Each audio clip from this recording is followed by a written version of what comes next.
Hi, I am Tracy Ulansky. This is the 2nd of March 2023, and I am with the Nebraska Vietnam Veterans Memorial Foundation Share Your Story project.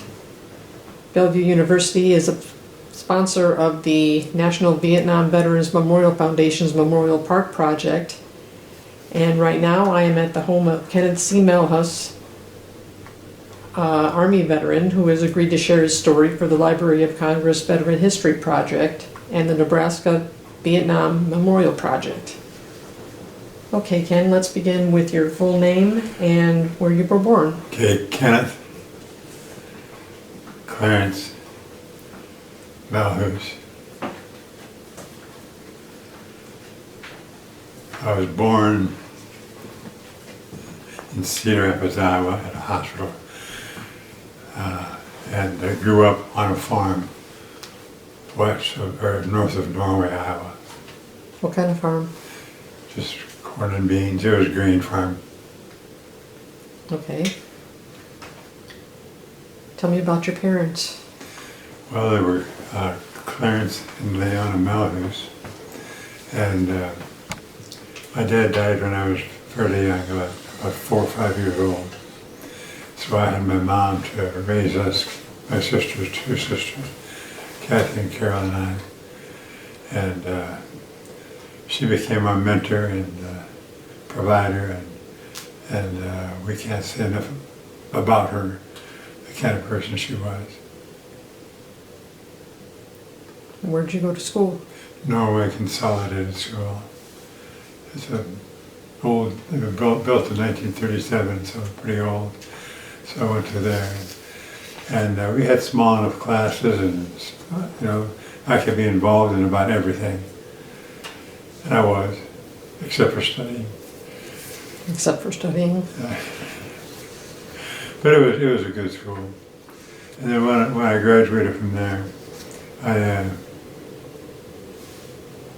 played in a dance band around northern Iowa, and I did other things too, but then finally I got the bug to go to college, and that's when I took up and went to college and graduated in the summer of 1967.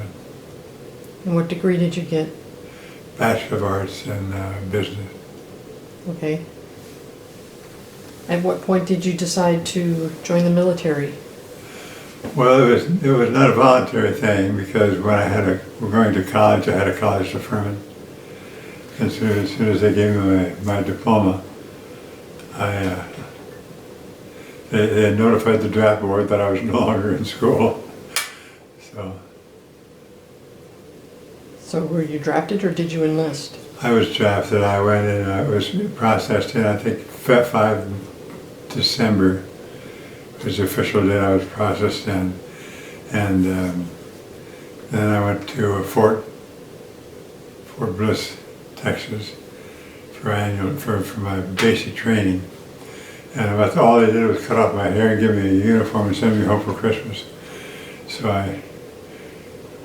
when that was over, I went back to Fort Bliss and had my basic training. And from Fort Bliss, I went to Fort Sill and went to artillery school.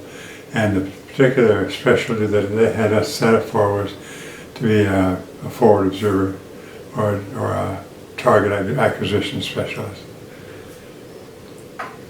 So once I went through that, about 8 weeks or 12 weeks or whatever, then they sent us home again, and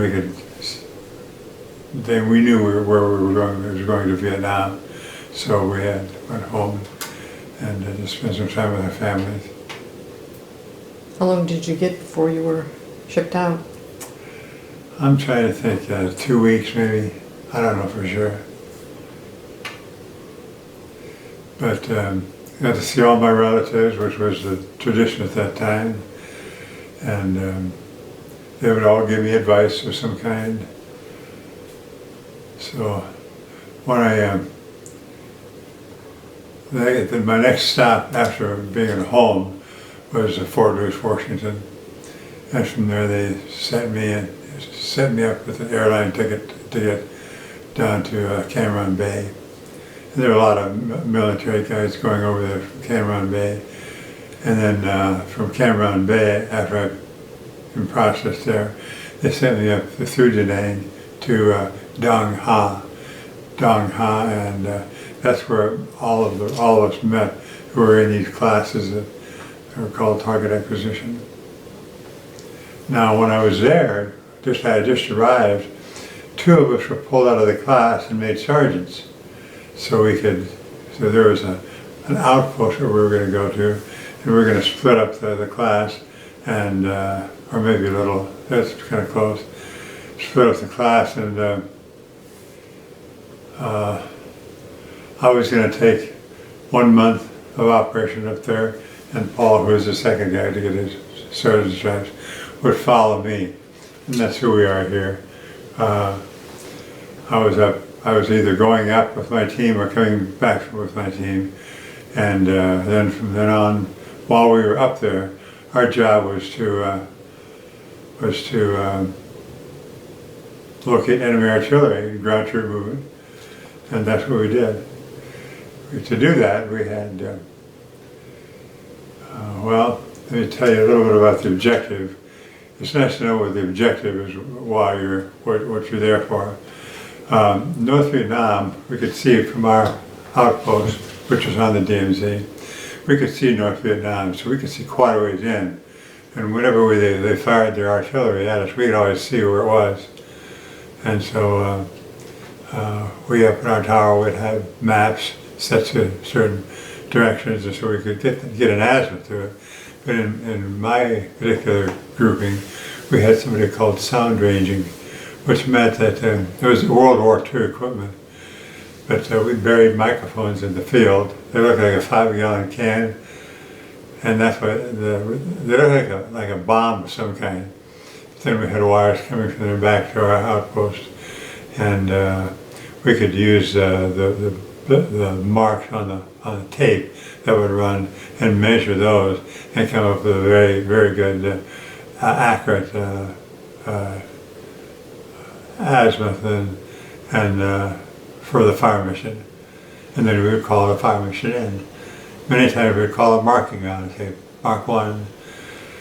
Then we say, well, walk it to the left 250 yards or whatever. And when we got it right on there, we say fire for effect. And we did a lot of that.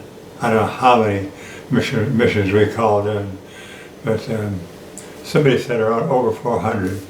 And I can't tell you, I can't give you an authority on that. But we called in quite a few with our team. Well, our team being the whole class.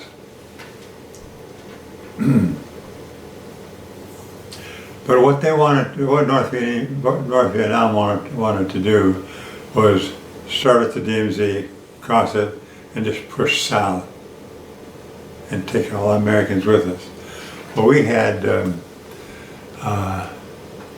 old Leatherneck Square was the top right was Jiolin, which was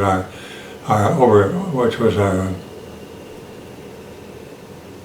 outpost, and we had Dong Ha, which was our base camp, and then we had Can Tien, and then the other leg of the Leatherneck Square was down there by Khe Sanh. So our objective not only was to identify and keep their artillery from continuing to fire on us, was to act as a line of defense. Not that we were going to sit in the foxhole or anything like that, but our job was specifically to identify where the artillery was coming from and be accurate enough so we would discourage them from trying to come south. Now, before I got there, Alpha 2 is the name of the outpost that I was assigned to. Alpha 2 had been overrun by the North Vietnamese at one time, a couple of years before. And the Seabees came up and really built it up. As you can see, we had quite a few sandbags and things like that. So that's what we were doing. So most of the time, Well, since I was responsible for people, it was I felt a responsibility for all the guys in my team, and with the exception of one fellow, I kept them all up. One guy got a little rattled. I thought he probably ought to go back and be at the base camp for a while. So that's the only guy that I sent back. Everybody else was very good. Now, the danger for us was being hit by artillery from the same people we were trying to identify. So they would allow artillery either way over us, or sometimes it would drop into our compound. And one day I was in the bunker that we used for an administrative bunker and our command bunker, and I had the artillery exploded right outside our door, and I was knocked down, and it was dusty and loud, and it took me a little bit to recover, but once I did, I radioed in and told what our situation was. So, and then we had mortars. On patrol, we'd go out and check the countryside. We found a mortar base, camouflaged down to the south of us. So they would run in with a mortar tube, drop it in, and pop a couple of mortars at us, and never hit anybody. And then the other thing was, did I tell you about the sniper?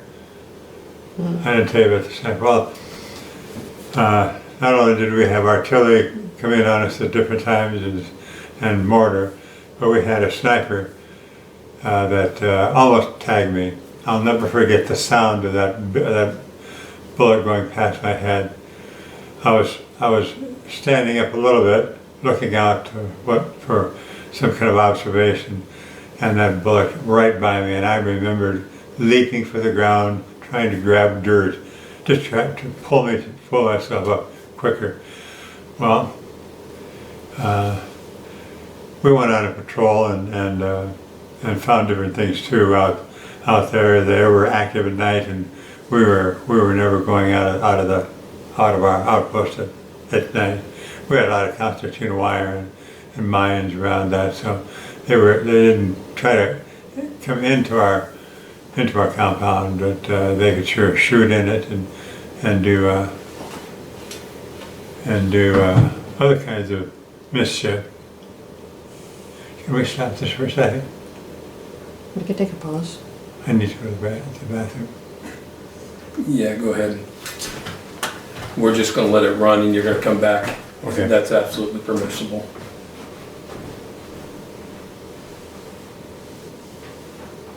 That's the best way to do that.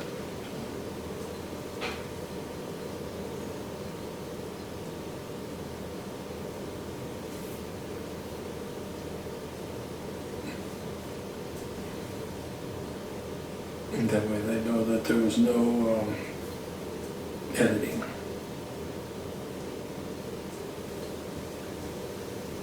He's a very nice guy.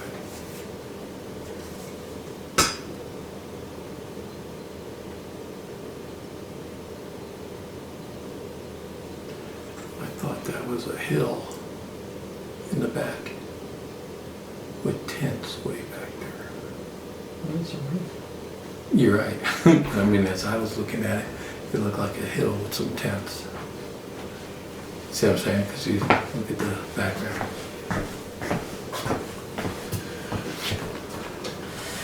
Sorry. No problem. Where were we at? Are you getting what you need? Yeah. You were talking about the sniper. Yeah. Well, there was, and the other thing, there was always the underlying danger of being hit that close, because we could see them, they could see us, and so the forward observing, we would watch for their enemy, for their artillery fire.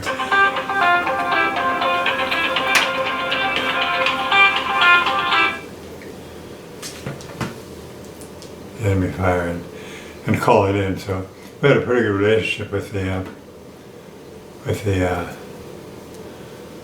artillery, because they used our azimuth and target information.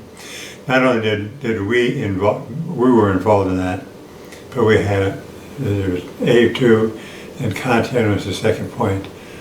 And they also had different ways of identifying where the targets were.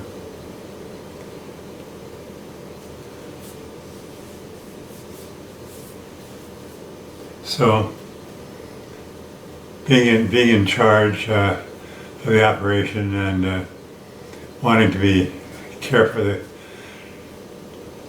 being responsible for somebody else kind of gives you a different flavor of what's going on. So I was always on the lookout for anything that might creep in, problems that might creep in. And we really didn't have much of anything. We were very fortunate. Like I said, I only sent one guy down south to kind of readjust. Okay. Now, as part also, I flew with a bird dog. That's where that picture's from. And Can you show it to us? This is me flying over North Vietnam as an observer in a bird dog. Now, bird dog is a two-place Cessna type aircraft. And my job was to look for the terrain to see where it was being used. And we did find a trail coming up from the north where they would carry things down on their bicycle. You know, you can load a bicycle pretty heavy, and it's still you can walk right along with it. So we did that, and you know, I would draw that in on our lines, and every once in a while we would get an opportunity to fire. Oh, they were real small missiles, but you know, fire a missile at anybody. I did have one shot of their encampment with the North Vietnamese flag, and I cannot find that picture. I must have put it someplace special, and I can't find it anymore. Maybe one of these days I will. All right. So I suppose I should probably cover how we identified the targets using our equipment. During the end of World War II, they came up with this. So it was older equipment, but it seemed to work all right. We would go out and we would bury microphones, probably 50 to 100 yards apart, 4 or 5 of them along the DMZ. Then we would run the wires back to a council. The council had a paper tape on it, and every time it would hit a sound, it would mark that paper. We would use that later on to triangulate where the enemy fire was coming from.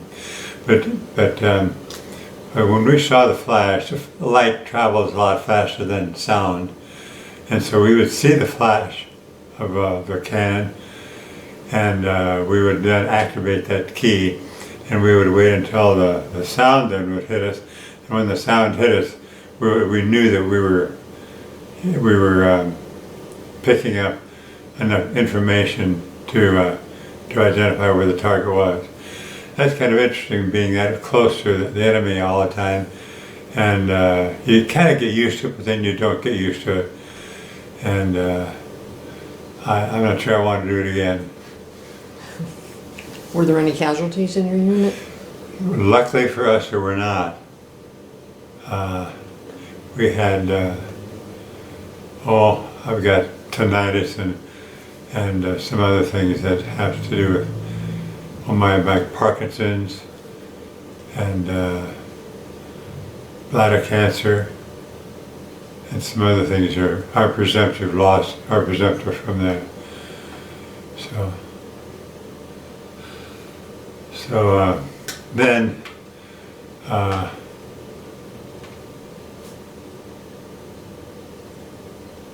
well, it was pretty rough living, and if you take a look at the best facilities we had, this is down at the base camp.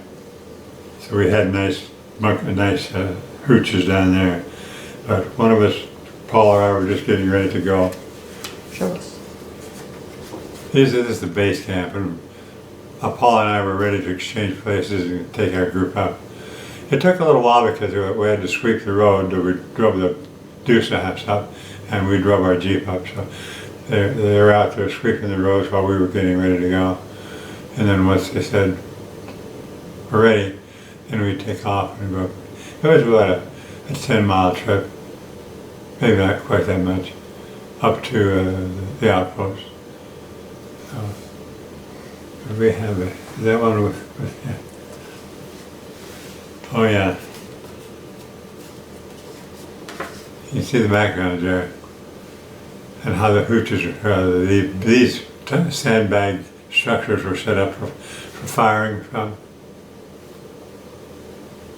Over here. The distance, far out distance, is that the direction of the North Vietnamese? It sure could be, but that looks that way quite all the way around. But yeah, that's what North Vietnam looked like. And it was, this is the outpost, and someplace here we would have our tower, which left us exposed quite a bit, but we had a lot of sandbags up there, and no one ever got hurt up there. So, had a good group of guys. Do you keep in touch with any of them? I do keep in touch with one of them. And after a couple of decades, some of the guys have passed on, and I do keep track of one guy.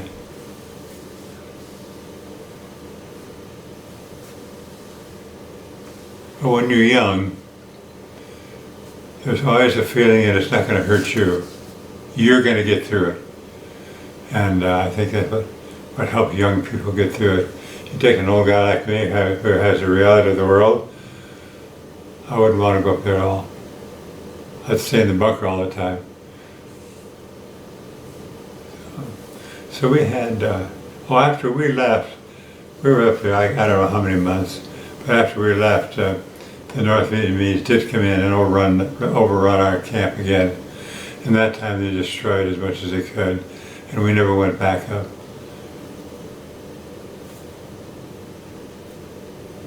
So I guess the hand of God was on me and all of our men.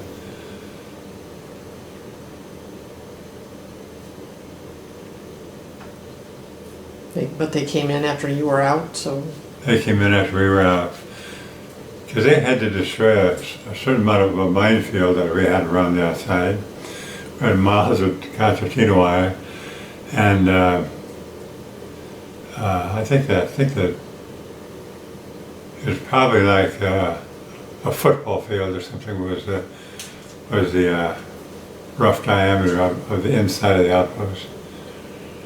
Not only was there us, we had Marines there, and we had the NV, the South Vietnamese Army there as well. And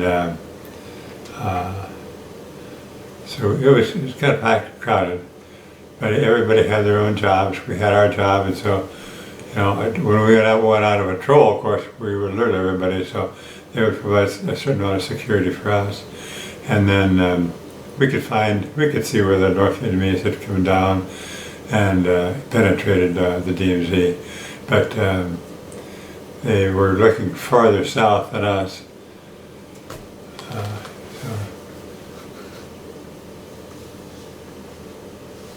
What was it like to be in combat? What did it feel like? What was going through your mind? Well, what it was like a bullet whizzing by my head. You knew what it was, and you knew what it could do, and you tried to stay out of the way. I don't know. We would fire into areas that we thought they were. I'm not sure how successful we were, but between our A2 and Cantien, they found a nest of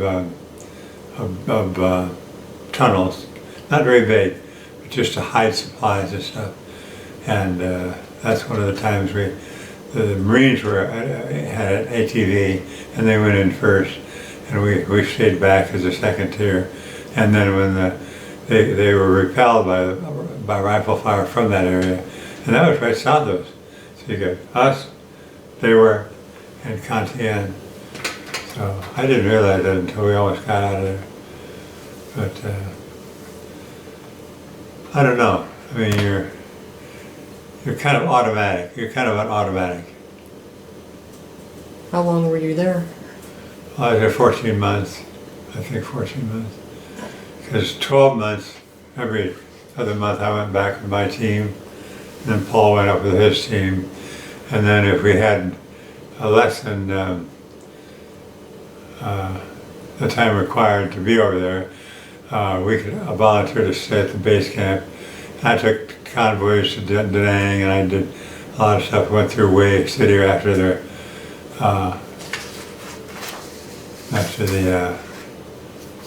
I can't think.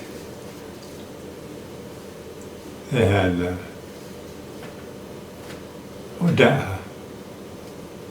what's their celebration twice a year? The Tet. Tet. Well, it was Tet, yeah. Yeah. Yeah, they had, I think that so I went right through there.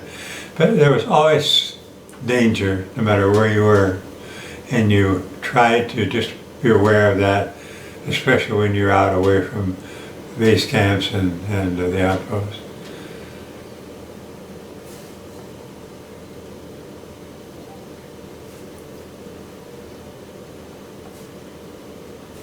So the danger wasn't just in our head, it was real danger. But we knew enough as how to stay away from it and keep camouflage and that. And the worst times that were at night, the Viet Cong owned the night. So we never went out on patrol unless there was somebody out there we couldn't find. And that only happened once, and the Marines told us they were going out to find them. And as they were leaving, go out through the front gate to go out and find them, they just came in. So that was the only time we would have had to go out at night. So were you part of the Tet offensive, or was it? We were not, well, we were not part of it, but we were there during the Tet. I don't know how to answer that. See Cameron Bay, remember Cameron Bay? No, Khe Sanh. Khe Sanh was I think that was during 1968. So we were there, but we didn't go in and fight them. It seemed to us that they were trying to pick off the 1, 2, 3, about five locations, and that would have opened up the whole DMZ for them to move south.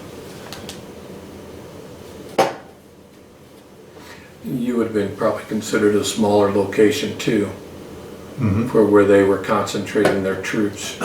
Yes. But Leatherneck Square, which was to the right, was our outpost and then our base camp. And then you go west from that, you had Khe Sanh, at Cantien, and then down here, I'm not quite sure where that was, it was where our artillery was.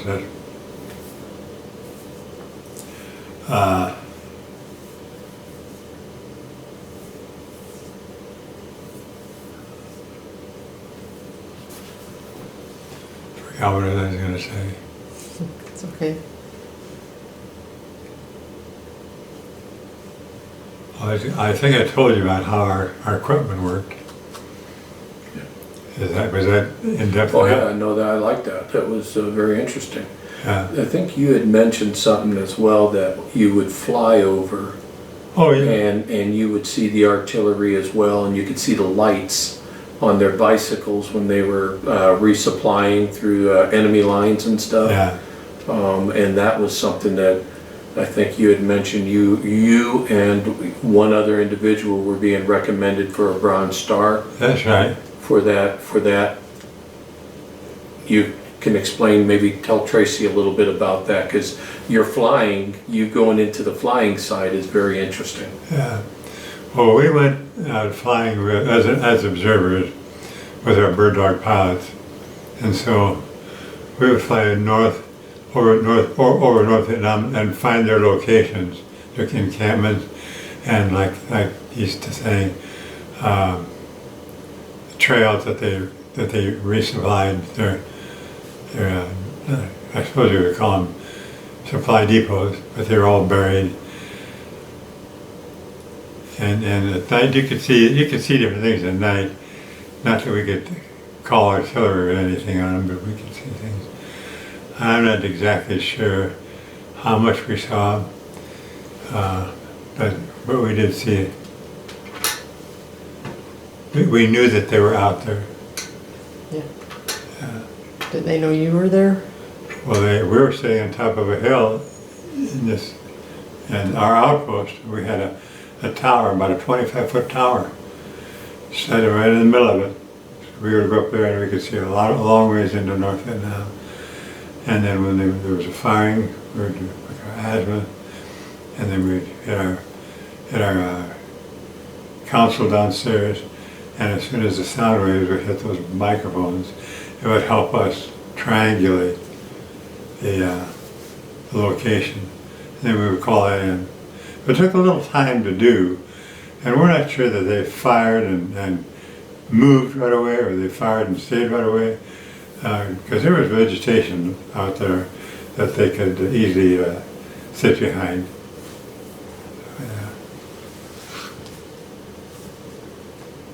We never tried to identify the fact that we were trying to kill somebody, because if you got hit when our artillery barrage hit, there's a good chance there were casualties, but we never dwelled on that.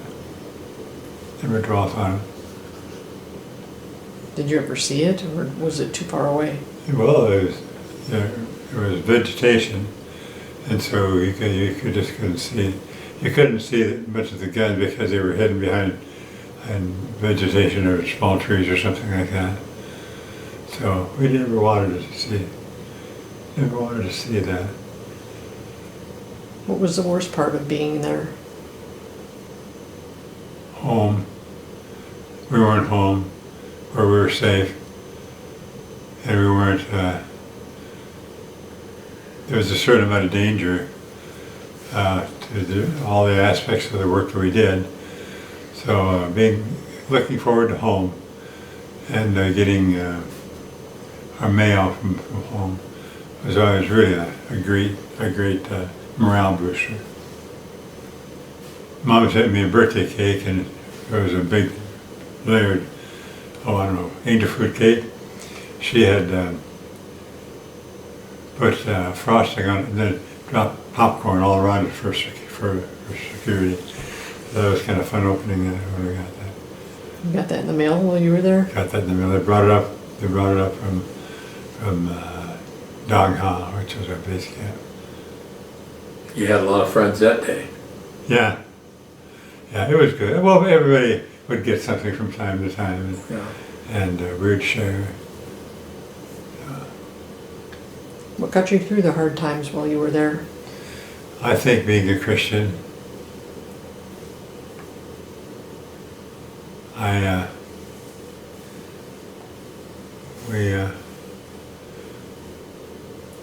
I think most of the guys had a Christian background. That's what seemed to help me. And then, like I say, being young, you kind of in the back of your mind thought, well, I'm going to get through this, no matter what's going on. So, and then when you're fired upon, you just react normally. So that was the hard part, is not getting back to. Of course, I went on 2 R&Rs because they just had room for that. So that was kind of fun. Sydney, Australia, and Singapore. So they were just fun times to get away and unwind. Okay. Was that the best part of being there? Of being there, the buddies that you counted on were the best part. And as a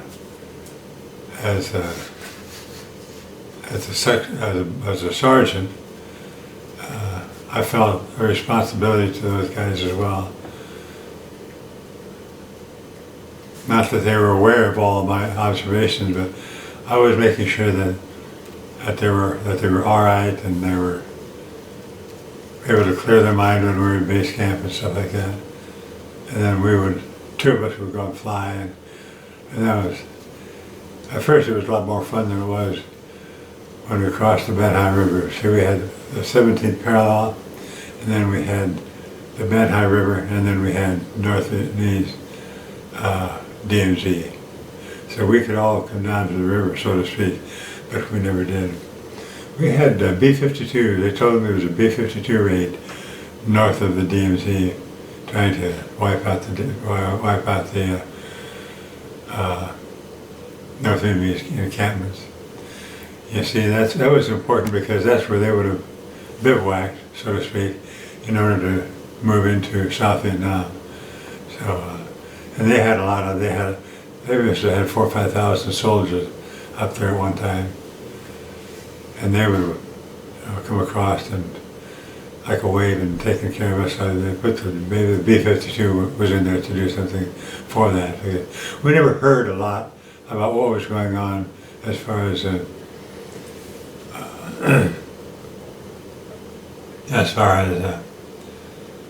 strategies were concerned. We just knew that we were a part of a strategy to identify artillery, call artillery in. The artillery would fly right over our heads because we were the eyes and ears, individual, or so. How did your time in Vietnam change you? Well, I think it matured me. As I told you, I got out of college and was drafted, and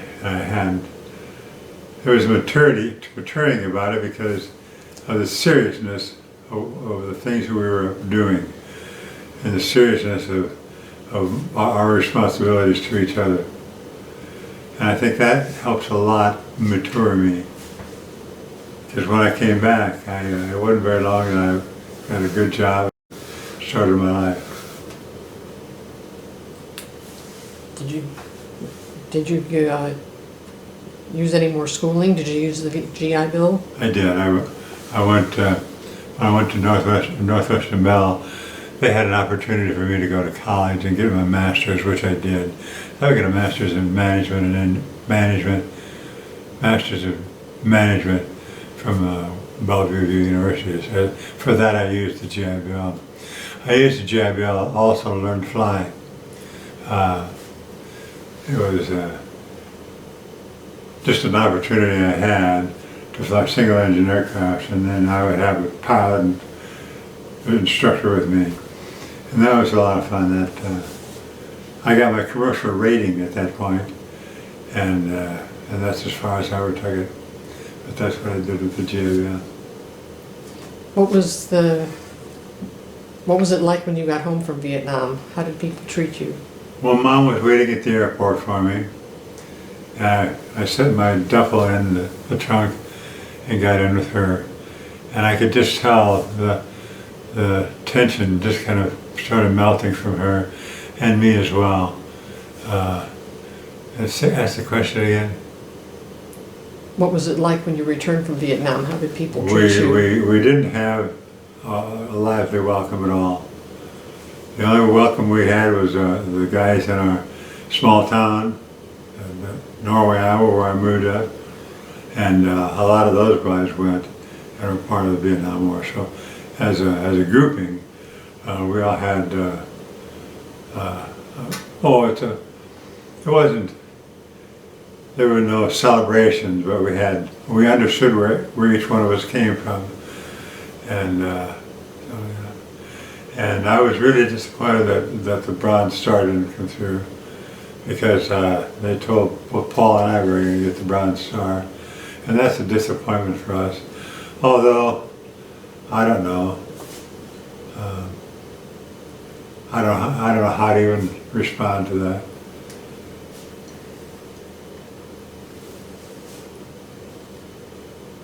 I was glad to be home, glad to be with my family.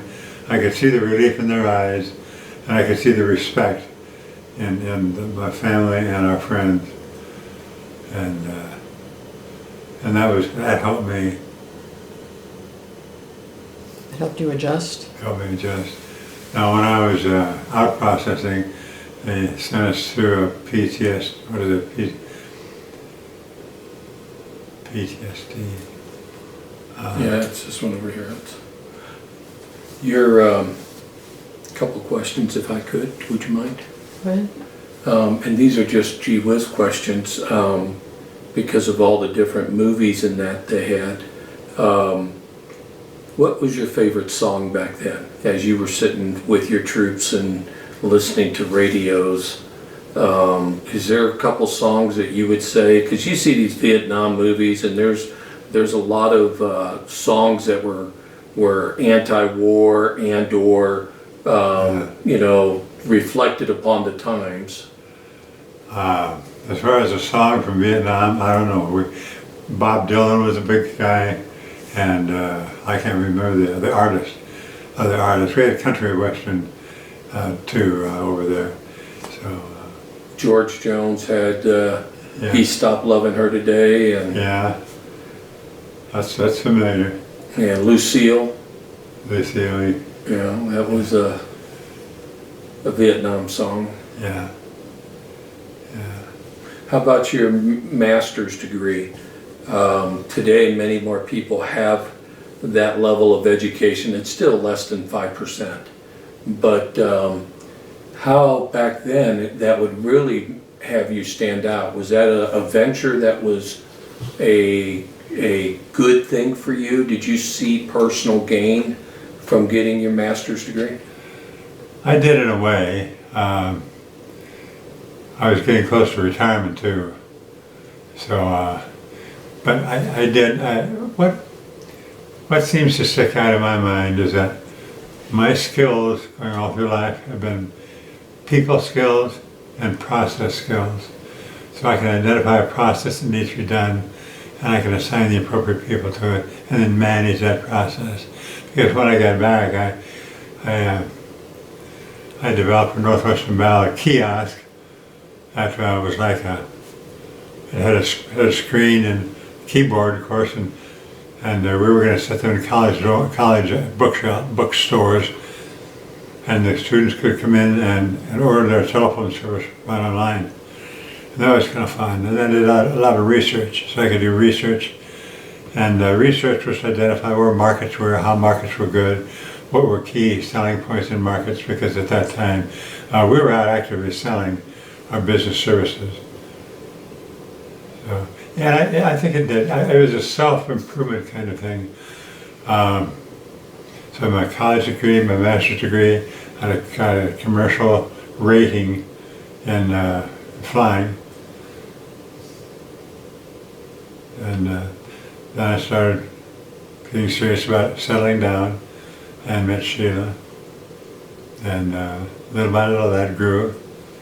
And we were in Des Moines at the time. I was transferred to Des Moines at the time with Northwestern Bell. And then she came up, and then I transferred to Omaha for promotion. And she came with me, and then we got married. Had children. Wonderful children, just wonderful children. I'm so blessed by, if you're talking about blessings, God has blessed me throughout my life with having the right kind of mother, family relatives for mentoring, being able to go to college, being in the military. That was a good experience, even though I had to subtract some of the negatives. But that was a good feeling. And then got my master's degree and went on. I had 4 distinct careers in my lifetime, all having to do with managing people and processes and being able to have an inquiring mind to make the right kind of decisions. So you've stayed in the Omaha area since then? We've stayed in the Omaha area since then. 1980 is when I came, and I had a stroke. My whole right side was paralyzed, and I was lucky enough to be with a company that helped you get over it. I was 6 months, I think, before I got back to work, and then I got promotions, and I really did well with Northwestern Bell. And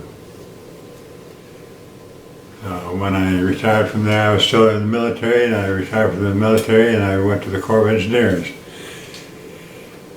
And so the Corps of Engineers, and then I was on the Planning Commission for the City of Papillion until I retired. I have to excuse myself for a minute.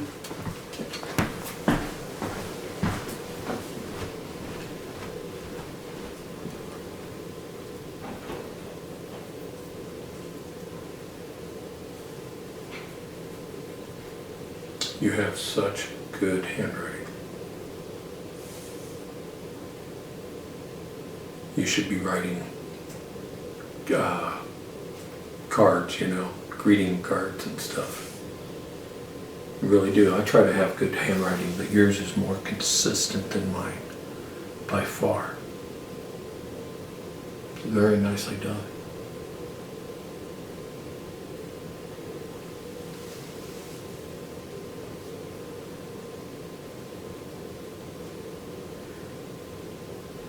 Yeah, his breaks are medically needed, so congrats. This has been a very thorough interview. Well, we're enjoying it.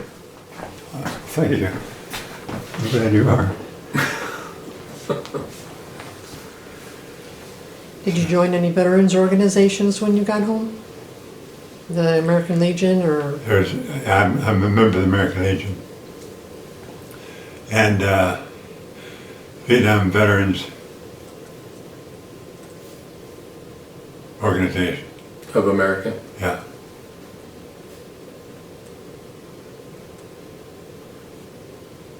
Are you a regular there? No, I've got cancer. And Now, the local chapter is the one that spearheaded this memorial park okay. of the Vietnam veterans. Tom Brown, if you're familiar with Tom, he was the president there. Yeah. And Tom and some others were officers on the board, and we're getting there. We're getting real close. It's pretty exciting. It is. Well, we can talk about this Yeah. as well. Yeah.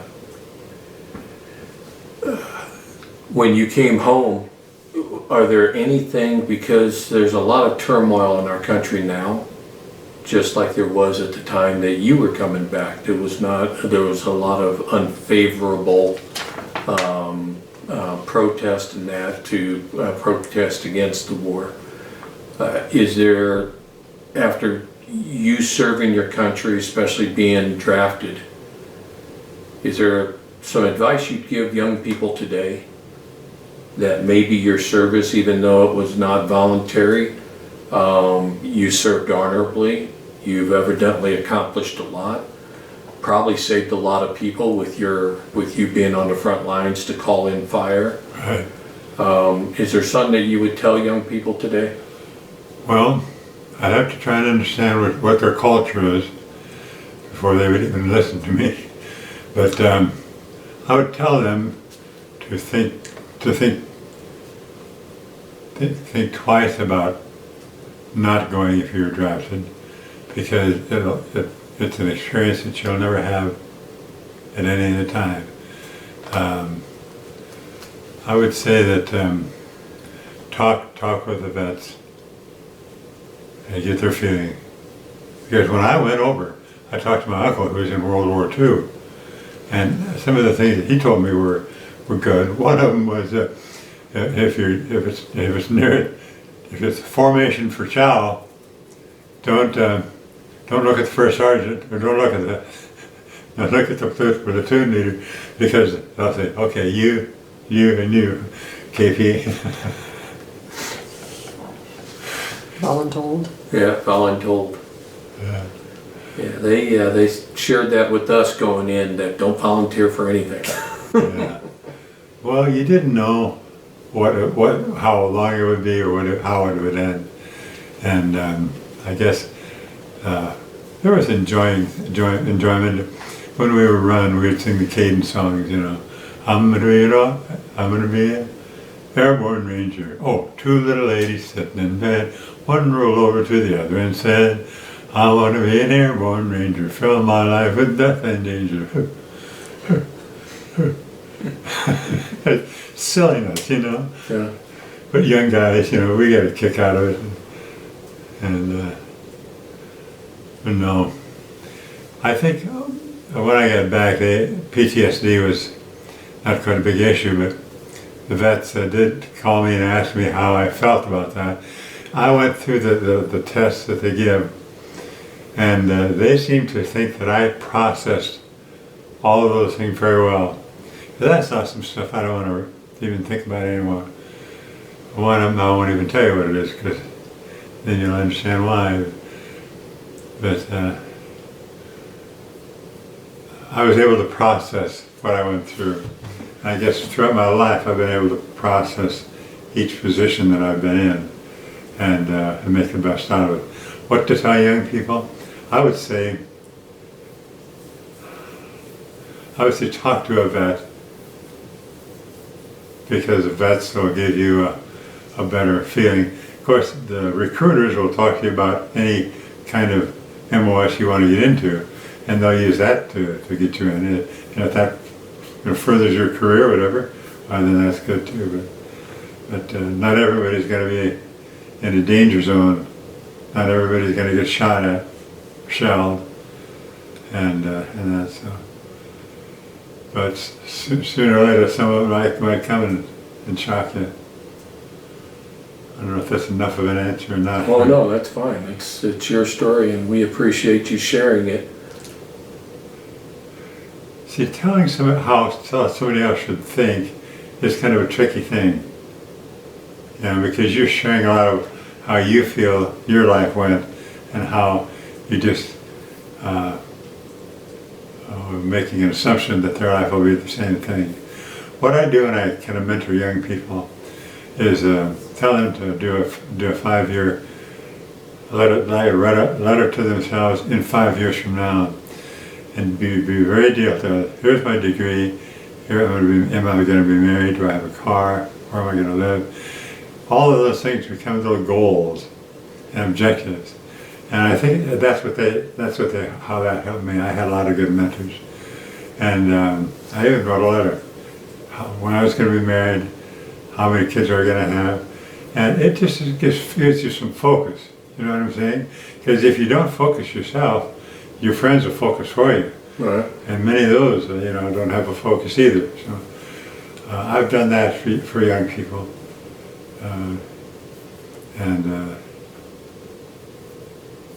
I think I feel good about what I've accomplished. Getting out of Vietnam, coming home, getting married, work, raising children. I feel very good about that. And God has been at the center of that, giving me the will, giving me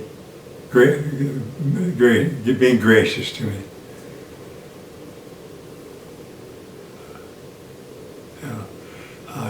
I think, yeah. I'm trying to think of is there anything else?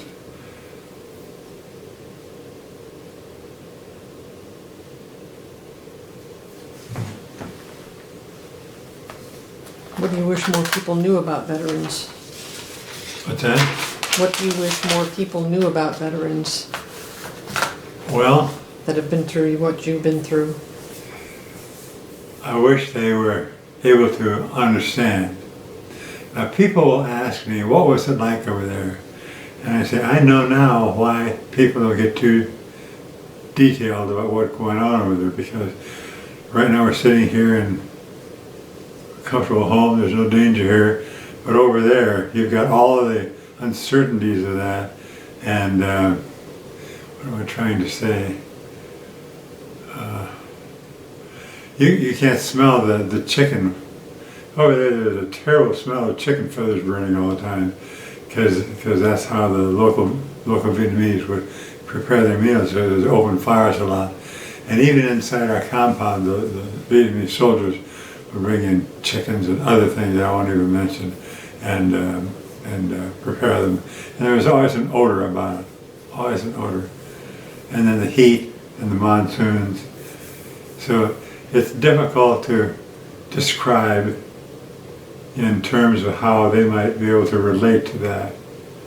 I mean, you're doing a very good job here, and the reason I'm telling you all this is because I think you kind of know, you talk to enough guys that probably have the same kind of feeling that I have. What do other guys say? One thing that you have said already that is so respectful is that there's things that you don't want to think about. There's things that you don't want to share. And we had asked another gentleman that had he ever shared these stories with his family, because some veterans are just now opening up. And he said, I would talk about it, but I would never talk about it. Yeah. Because there's no reason my children, I have 4 daughters, Yeah. and he said there's no reason that should be in their mind at all. He wanted no part in placing even the image of what he experienced in their mind, and it was non-negotiable. Yeah. And so that says it all right there. Sure. And we know how ugly war can be. So That's true. That's true. Well, but we also know there's a price for freedoms. and right now I'm not sure the younger people understand that price. So, Anything else you remember you'd like to share? I've shared a lot, Yeah. more so than I've shared with anyone else. We thank you for that. But I know you'll be respectful about it, and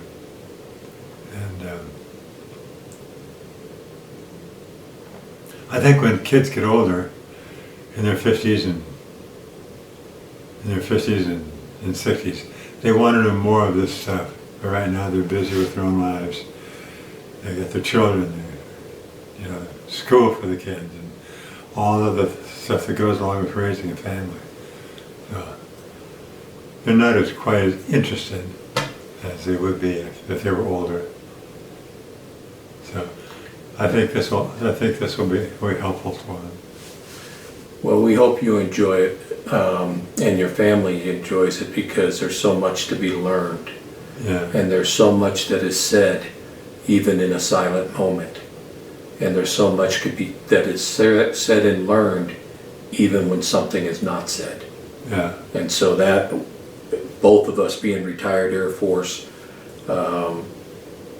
we salute you for your service. Thank you. And for what you've done for mentoring young people like us, because we're right behind you. Yeah. So it's one of those things that I'm grateful for the leadership I had. Yeah. Yeah. Yeah. One of the things that I didn't mention, we had a trip to Washington D.C. with troops. That was a very uplifting kind of thing. You know about those? The troop. The honor flights. Honor flights, yeah. That was Patriot Productions with Bill and Yvonne Williams. Yeah. That was very good. Because we had a round of applause, and we felt good about that. Of course, when you're with a group of people that think the same thing, you're kind of in a little culture by yourself. Well, it's also, since you're together, it is welcoming you back. It is, and you exchange information, with the guys next to you, and it was very good. And it may have been very late, but it is very heartfelt because I know Bill and Yvonne, tremendous people, and it is very heartfelt. Yeah, even now, it's or when I went, it was good. Well, if you think of anything else, we certainly could add. We're going to send this off. Usually, like right now, we're just now getting to where we're starting to send some of them that we already did, and they're getting ready to go. In fact, Tracy was with us this past Saturday, and we were packaging some up. Yeah. So yours, we're getting a little bit quicker on them as our team grows. Yeah. So we'll make you a copy of the whole thing, Thank you. and I'll bring it back to your residence and provide it to you. Okay, thank you. That way we'll fill in all the blanks and you'll have that. Okay. Because you had asked for that. And then we'll let you know when it's posted on YouTube, Okay, which is done by the Vietnam Veterans of America for Right. the park. And then naturally, we don't know how long it'll be before the Library of Congress has it up. right, But I'm sure we'll have ours available before that. right. So, and then on this here, I see that you filled that out. And are these copies of photos? There are copies of photos. Okay. Do you mind if I take this one with me? That's fine. And do you have the ability to take pictures of these two? Because I don't have my phone with me. Can you crop things out of there? Yeah, because we'll take the pictures of the picture. We won't need the originals. Yeah, okay. And the only reason we would need originals is, again, if you wanted to send them to the Library of Congress. Okay.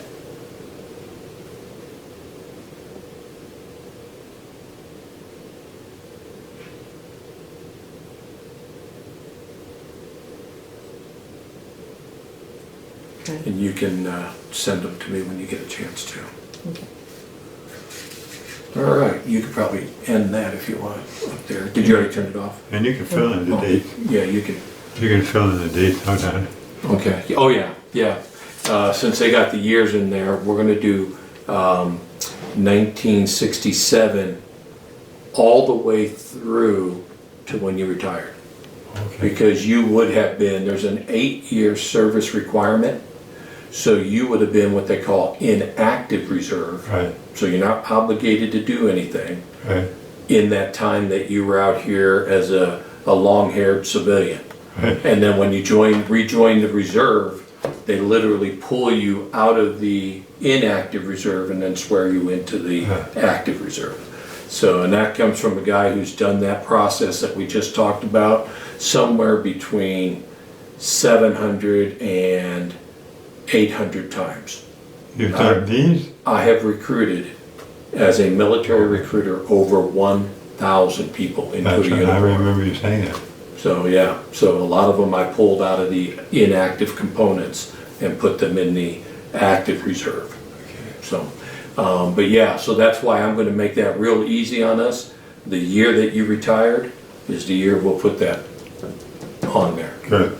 And that goes, by the way, that literally goes all the way to your 60th birthday, because that's when you retired, because you would have had retirement orders, but your retirement orders